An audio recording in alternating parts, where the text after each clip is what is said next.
Good morning, good afternoon, good evening, traders from around the world. Alan, Wall Street to EasyStreet.com. Today is May the 18th, 2015, and we're just going to go over a quick recap of the trades ahead for the day. Only had a couple of them. They all worked out pretty decent, so not too bad for the day. Last night I was up till early European session, so I was late getting to the markets today. It was almost 9:30 when I finally sat down at the trade desk to see what was going on.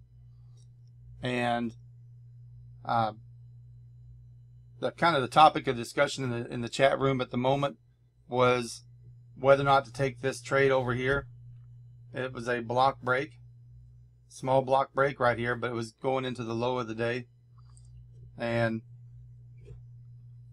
typically, what I was talking about was when I have a big gap between the last low of the day and the current low where we're going to break, then I tend to hesitate on taking those trades, because more likely than not, we haven't absorbed all of the buy orders yet at that level. So typically the market will bounce again at that low of the day. So I don't like taking those short. So what I'm talking about here is the market had came down through most of the European session and finally leveled off here and made a low and then retraced back up. So I would expect at this level here to still be more buy orders, because we didn't hang out long enough to absorb those orders.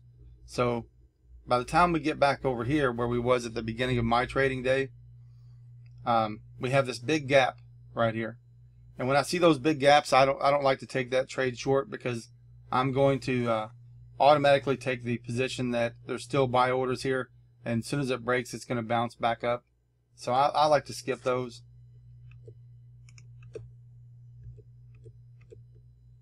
And you can see, just as it broke, it immediately started filling those buy orders. I prefer when the market's stair-stepping down, and by stair-stepping, I'm talking about where you keep getting lower highs, lower lows. At that point, I don't mind taking those low of the day trades when they're stair-stepping.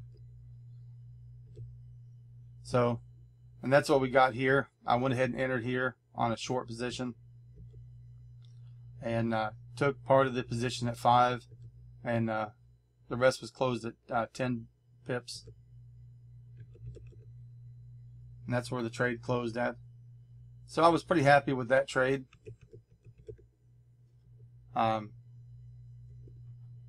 Then we continue to watch the market. Fast forward here. Took another trade here. Now this was actually a block right here.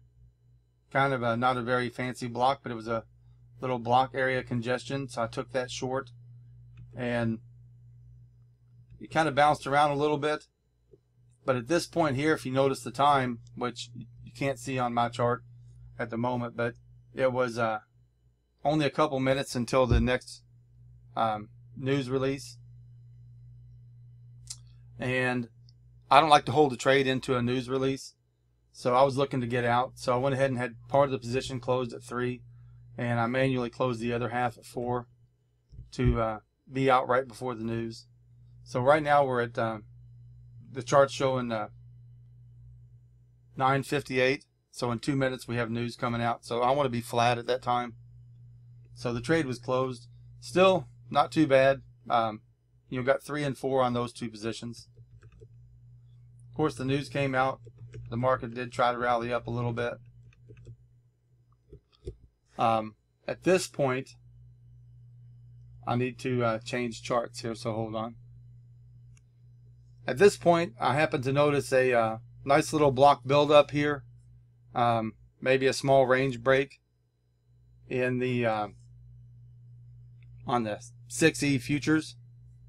So generally I target 4 or 5 ticks on the futures, because I'm new to futures trading and I want to just get in there a little bit at a time and get some practice. So I went ahead and jumped in here on this break and closed it out for 5. So I was pretty happy with that trade too. Eventually I'm going to start looking at targeting like 4 and 8 probably is what I'll be targeting for ticks. But for now, since I'm still relatively new at the future side of trading, I just try to keep it around 4 because it's usually pretty easy to get 4 ticks. And that brings us up to where I ended up calling it a day, which is usually around 10:30. So typically, I trade from 8 to 10:30 in the morning is my typical times. So right here at 10:30, that's when it started to slow down a little bit. The markets did, so I decided to call it a day and be happy with what I've got. So, and you can see here at the bottom, see if I can get a trend line here somewhere.